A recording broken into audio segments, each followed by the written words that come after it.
লালমনিরহাটে কোরবানির পশুর বর্জ্য দ্রুত অপসারণ হওয়ায় ঈদের পরের দিনেও পরিচ্ছন্ন রয়েছে শহর। অন্যদিকে ঈদের ছুটিতে জেলার বিভিন্ন পর্যটন ও বিনোদন কেন্দ্রগুলোতে ভিড় করছেন সাধারণ মানুষ। পরিবার পরিজন নিয়ে উৎসবমুখর পরিবেশে সময় কাটাচ্ছেন তারা। এ বিষয়ে আরও বিস্তারিত জানাতে লালমনিরহাট থেকে যুক্ত হচ্ছেন সহকর্মী খায়রুল ইসলাম।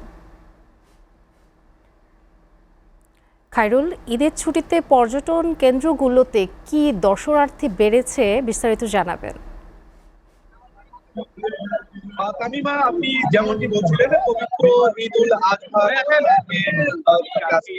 পরের দিন আমরা ঈদের পরের দিন দেখেছি যে লালমনিরহাটের যে কোরবানির বর্জ্যগুলো ছিল তা কিন্তু পরিষ্কার করেছে সংশ্লিষ্ট কর্তৃপক্ষ এবং ঈদের পরে যারা বিভিন্ন গ্রামীণ এলাকাগুলোতে তারা নিজ নিজ দায়িত্বে সেই ঈদের বর্জ্য পরিষ্কার করেছে আজকে। এবং আমি এই মুহূর্তে রয়েছি লালমনিরহাটের বেগম কামরুন নেসা ডিগ্রি কলেজে এবং আজকে আমরা দেখেছি যে এই বেগম কামরুন্নেসা ডিগ্রি কলেজে এখানে কিন্তু অনুষ্ঠিত হচ্ছে একটি পুনর্মিলনী অনুষ্ঠান, যেখানে আমরা দেখেছি যে সকল বয়সের অর্থাৎ যারা এই প্রতিষ্ঠানে পড়েছিল তারা কিন্তু আজকে এসে এই যে আজকে এই অনুষ্ঠানটি হচ্ছে এখানে তারা পরে সকলে একসঙ্গে হয়ে এই অনুষ্ঠানটিতে অংশগ্রহণ করছে, ঈদের আনন্দ ভাগাভাগি করছে, প্রত্যেকের সঙ্গে কুশল বিনিময় করছে।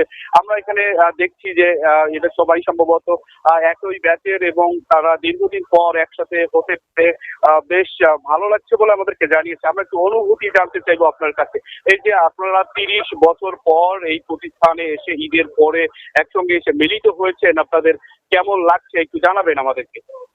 ধন্যবাদ। আসলে আমরা প্রাণের উচ্ছ্বাসে আজকে হারিয়ে গিয়েছি ঈদের পরে, যেটা ভাষায় প্রকাশ করবার মতো নয়।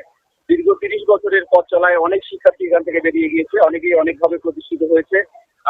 মুসামিয়া একজন আমাদের সাথে উপস্থিত, একজন বিসিএস ক্যাডার আমাদের পাশের কমিশনার রয়েছে। এখানে অনেক প্রতিষ্ঠিত ব্যক্তি বিভিন্ন জায়গায় ছড়িয়ে রয়েছে। সেই ব্যক্তিগুলোকে আমরা সবাই একত্রিত করতে পেরে আজকের যে উৎসবে প্রাণের মেলায় আমরা মিলিত হয়েছি, আমরা সবাই আপ্লুত। জি ধন্যবাদ। আমরা কথা বলছিলাম একজনের সঙ্গে, তিনি আমাদেরকে জানাচ্ছিলেন আবেগে আপ্লুত হয়ে গেছেন তারা এবং এই যে আজকে সকলে পরে কোরবানির ব্যস্ততা শেষে তারা সবাই মিলে ঈদের আনন্দ উপভোগ করছে। লালমনিরহাটের বেশ কিছু যে পর্যটন এলাকাগুলো রয়েছে সেখানেও কিন্তু আমরা ঈদের পরে আনন্দ ভাগাভাগি করার চিত্র দেখেছি এবং সকাল থেকেই আজকে সেই জায়গাগুলোতে শুরু হয়েছে। তো তামিমা, এই ছিল লালমনিরহাট থেকে ঈদের পরবর্তী খবরাখবর। খায়রুল, আপনাকে ধন্যবাদ।